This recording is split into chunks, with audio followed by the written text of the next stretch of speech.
Hello students, জ্ঞানজ্যোতি coaching centre পক্ষ থেকে তোমাদের আরেকবার স্বাগত জানাই। আমি রাজীব স্যার এবং আজকে আমরা আলোচনা করব নর্থ বেঙ্গল ইউনিভার্সিটির আন্ডারে তোমরা যারা ফার্স্ট সেমিস্টারের জন্য পড়াশোনা করছো পলিটিক্যাল সায়েন্স মেজর পেপার 1 নিয়ে। তো তাদের জন্য আজকে আলোচনার বিষয় হলো ভারতীয় সংবিধানের যে বৈশিষ্ট্যগুলো রয়েছে, তো সেটা নিয়ে আজকে আমরা আলোচনা করব।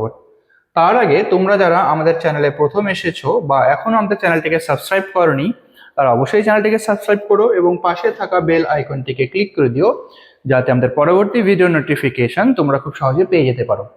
এছাড়া তোমরা যারা অনলাইনে আমাদের সাথে যুক্ত হতে চাও বা আমাদের থেকে যদি কোর্স পারচেস করতে চাও, তাহলে স্ক্রিনে যে দুটো নাম্বার তোমরা দেখতে পাচ্ছ, এই নাম্বারে আমাদের সাথে সরাসরি যোগাযোগ করে নিতে পারো। এছাড়া যদি তোমরা অনলাইন কোর্স পারচেস করতে চাও, অনলাইন কোর্সের যে সুযোগ সুবিধাগুলো আমরা তোমাদের জন্য রেখেছি, এখানে তোমরা পেয়ে যাবে live classes, high quality notes, recorded classes এবং 100% কমন সাজেশন। মেজর স্টুডেন্টদের জন্য পুরো সেমিস্টারের কোর্স ফ্রি আমরা রেখেছি শুধুমাত্র 1199 এবং মাইনর স্টুডেন্টদের জন্য শুধুমাত্র 699। এছাড়াও তোমরা গুগল প্লে স্টোর থেকে আমাদের একটা অ্যাপ রয়েছে, যে অ্যাপটা হচ্ছে ক্রিস্টিকল এডুকেশন নামে, সেই অ্যাপটা ডাউনলোড করেও আমাদের সাথে তোমরা যুক্ত হতে পারবে। তো চলো এবার মেন টপিকে আসা যাক। দেখি কি আছে ভারতীয় সংবিধানের বৈশিষ্ট্য। দেখো, সংবিধানের বৈশিষ্ট্য আলোচনার গুরুত্ব কি আছে, প্রথমে হলো আমরা পড়ে নেব যে গুরুত্বটা কি আছে। সকল দেশের সংবিধানের প্রকৃতি এবং বৈশিষ্ট্য একরকম হয় না, ঠিক আছে। আলাদা আলাদা দেশের যে সংবিধান রয়েছে তাদের বৈশিষ্ট্য বা প্রকৃতি বা গুরুত্ব সেটা ভিন্ন ভিন্ন ধরনের হয়।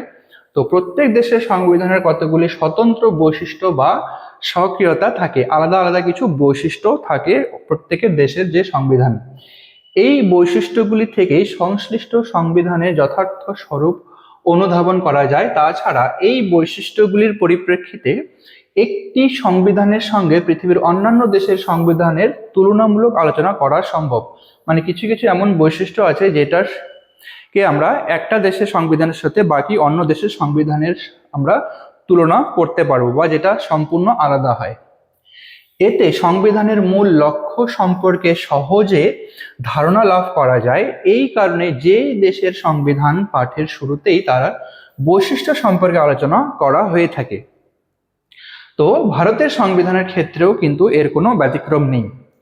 ভারতের সংবিধানে কতগুলো তাৎপর্যপূর্ণ বৈশিষ্ট্য আছে, তার ফলে সংবিধানের স্বতন্ত্র লাভে সক্ষম হয়েছে। কিছু আলাদা আলাদা বৈশিষ্ট্যের জন্য কিন্তু ভারতীয় সংবিধান স্বতন্ত্র লাভে সক্ষম হয়েছে।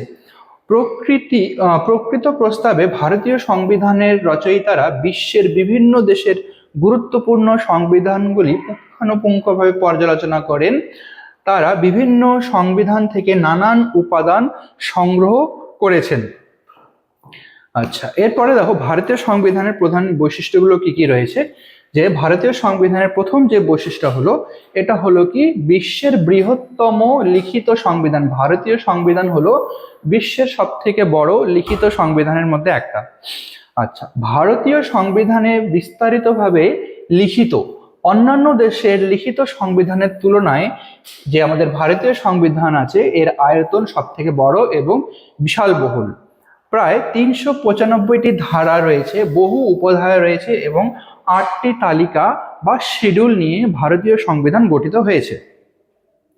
আচ্ছা, এরপরে যেটা হলো বৈশিষ্ট্য 2 নম্বর, সেটা হলো সংবিধানের প্রাধান্য। এখানে হচ্ছে ভারতীয় সংবিধানকে প্রাধান্য দেওয়া হয়েছে। ভারতে সংবিধানের প্রাধান্য প্রতিষ্ঠিত হয়েছে।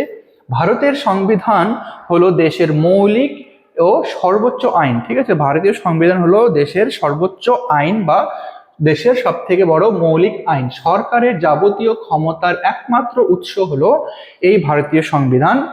সংবিধান আইন বিভাগ, শাসন বিভাগ এবং অন্যান্য সকল সরকারি প্রতিষ্ঠানের ঊর্ধ্বে কাজ করে থাকে। সরকার সংবিধান বিরোধী আইন প্রণয়ন করলে সুপ্রিম কোর্ট তা বাতিল করে দিতে পারে এবং সুপ্রিম কোর্ট এরকম বহু আইন অসাংবিধানিকতার দায়ে বাতিল করে দিয়েছে, ঠিক আছে। যে কোনো আইন যদি সাংবিধানিক বা অসাংবিধানিক কোনো আইন প্রণয়ন করা হয়, তাহলে সুপ্রিম কোর্ট কিন্তু সেই আইনটাকে বাতিল করার ক্ষমতা রাখে। আচ্ছা, এবার 3 নম্বর বৈশিষ্ট্য হলো কি সংবিধানে একটি প্রস্তাবনা রয়েছে। যে প্রস্তাবনা হলো ভারতীয় সংবিধানের একটি গুরুত্বপূর্ণ বৈশিষ্ট্য। মার্কিন সংবিধানের প্রস্তাবনার অনুকরণে এটি সৃষ্টি হচ্ছে। ভারতের যে সংবিধানের যে প্রস্তাবনাটা রয়েছে সেই প্রস্তাবনাটা মার্কিন সংবিধানের প্রস্তাবনা থেকে অনুপ্রাণিত করা হয়েছে, বা তাকে প্রস্তাবনার অনুকরণে এই প্রস্তাবনাটাও সৃষ্টি করা হয়েছে। প্রস্তাবনাকে সংবিধানের মুখবন্ধ বা ভূমিকা বলা হতে পারে। এতে সংবিধানের উৎস, আইনগত ভিত্তি, নৈতিক আদর্শ এবং মূল লক্ষ্য সম্পর্কে সংক্ষিপ্তভাবে সেখানে উল্লেখ করা হয়েছে।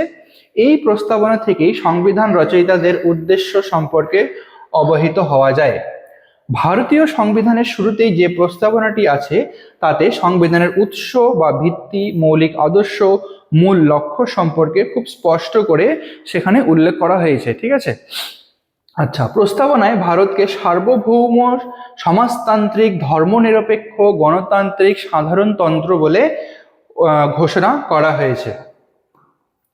আচ্ছা, এরপরে যেটা আছে সার্বভৌম, সমাজতান্ত্রিক, ধর্মনিরপেক্ষ, গণতান্ত্রিক, প্রজাতন্ত্র। যে ভারতীয় সংবিধান সেটা হলো কি, প্রস্তাবনায় ভারত রাষ্ট্র একটি সার্বভৌম, সমাজতান্ত্রিক, ধর্মনিরপেক্ষ, গণতান্ত্রিক, প্রজাতন্ত্র। ঠিক আছে, যেখানে সার্বভৌম ক্ষমতার অধিকারী এবং এখানে হচ্ছে ধর্মনিরপেক্ষ, মানে এখানে কোনো একটি ধর্মকে বিশেষভাবে দেখা হয় না, নির্বিশেষে সকল ধর্ম এখানে সমান অধিকার পায়। আচ্ছা, গণতান্ত্রিক হলো কি, এখানে ভোটদানের অধিকার সমস্ত প্রাপ্তবয়স্ক, সে স্ত্রী বা পুরুষ যাই হোক না কেন, সবারই কিন্তু এখানে ভোটদানের অধিকার রয়েছে এবং সরকার গঠনের অধিকার রয়েছে। আচ্ছা, সমাজতন্ত্র এবং ধর্মনিরপেক্ষ শব্দ দুটি 1976 মানে 1976 সালে 42তম সংবিধান সংশোধনের মাধ্যমে প্রস্তাবনায় এখানে যুক্ত করা হয়েছে। আচ্ছা, এরপরে কি, সার্বভৌম মানে কি, ভারতকে সার্বভৌম বলা হয়েছে। আভ্যন্তরীণ এবং বাহ্যিক উভয় দিক থেকেই ভারত সার্বভৌম। দেশের অভ্যন্তরের সকল ব্যক্তি এবং প্রতিষ্ঠান ভারত রাষ্ট্রের নিয়ন্ত্রণাধীন, মানে ভারতের নিয়ন্ত্রণে আছে এরা, এবং আন্তর্জাতিক ক্ষেত্রে ভারত বহিঃশক্তির নিয়ন্ত্রণ থেকে সর্বপ্রকারভাবে মুক্ত, মানে বহিঃশক্তি থেকে কিন্তু ভারত পুরোপুরিভাবে মুক্ত রয়েছে। ভারত স্বাধীনভাবে তার পররাষ্ট্রনীতি নির্ধারণ এবং পর্যালোচনা করে থাকে। আচ্ছা, এরপরে কি রয়েছে, এরপরে হলো সমাজতান্ত্রিক। দেখো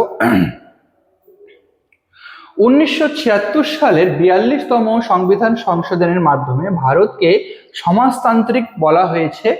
গণতান্ত্রিক সমাজবাদ অর্থে ভারত সমাজতান্ত্রিক। এই দেশে মিশ্র অর্থনীতি গ্রহণ করা হয়েছে।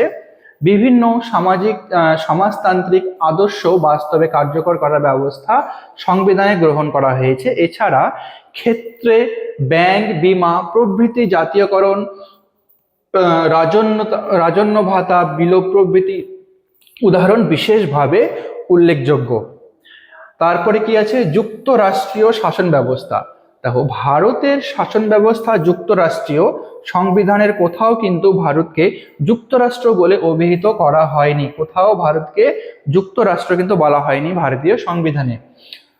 29টি অঙ্গরাজ্যের সমন্বয়ে ভারতীয় যুক্তরাষ্ট্র গঠিত হয়। ঠিক আছে, ভারতের যুক্তরাষ্ট্রের মধ্যে টোটাল 29টি অঙ্গরাজ্য রয়েছে এবং যুক্তরাষ্ট্রীয় শাসনতন্ত্রের বৈশিষ্ট্য অনুসারে এখানে কেন্দ্রীয় এবং রাজ্য সরকারগুলির মধ্যে ক্ষমতা বন্টিত হয়েছে। ঠিক আছে, কেন্দ্র সরকার এবং রাজ্য সরকারের মধ্যে ক্ষমতাগুলোকে আলাদা আলাদাভাবে বিভক্ত করে দেওয়া হয়েছে। এই ক্ষমতা বন্টনের ক্ষেত্রে ভারতীয় সংবিধানের পদ্ধতি অনন্য। কেন্দ্রীয় তালিকা, রাজ্য তালিকা এবং যুগ্ম তালিকা, এই তিনটি তালিকার মাধ্যমে এখানে ক্ষমতা বন্টন করা হয়েছে। ঠিক আছে, কেন্দ্র সরকার এবং রাজ্য সরকারের মধ্যে যে ক্ষমতা বন্টন করে দেওয়া হয়েছে, এখানে তিনটা পদ্ধতিতে তাদের মধ্যে ক্ষমতাগুলো বিভক্ত করে দেওয়া হয়, যার মধ্যে কেন্দ্র তালিকা, রাজ্য তালিকা এবং যুগ্ম তালিকা হলো তিনটে। আচ্ছা, তো পরিশেষে বলা যায় যে উপরিউক্ত আলোচনা সত্ত্বেও এই কথা বলা যায় না যে ভারতীয় সংবিধান হলো বিভিন্ন বিদেশি সাংবিধানিক সূত্রে গৃহীত উপাদান সমূহের এক সংকলন মাত্র। ভারতীয় সংবিধানের নতুনত্ব এবং মৌলিকত্ব অস্বীকার করা যায় না। পৃথিবীর বিভিন্ন দেশের গণতান্ত্রিক এবং যুক্তরাষ্ট্রীয় শাসন ব্যবস্থায় বিকশিত বিভিন্ন উপাদান উপসংহাত হয়েছে, কিন্তু বিভিন্ন দিশায় সংশ্লিষ্ট উপাদান সমূহকে উপযুক্ত করে তোলা হয়েছে নতুন দৃষ্টিভঙ্গি থেকে, মানে নতুন দিক থেকে এদেরকে উত্থাপন করা হয়েছে। বিভিন্ন প্রতিষ্ঠিত সাংবিধানিক নীতি এবং প্রাতিষ্ঠানিক ব্যবস্থা থেকে ভারতীয় সংবিধানের বিভিন্ন ক্ষেত্রে ব্যতিক্রম পদক্ষেপ গ্রহণ করা হয়েছে।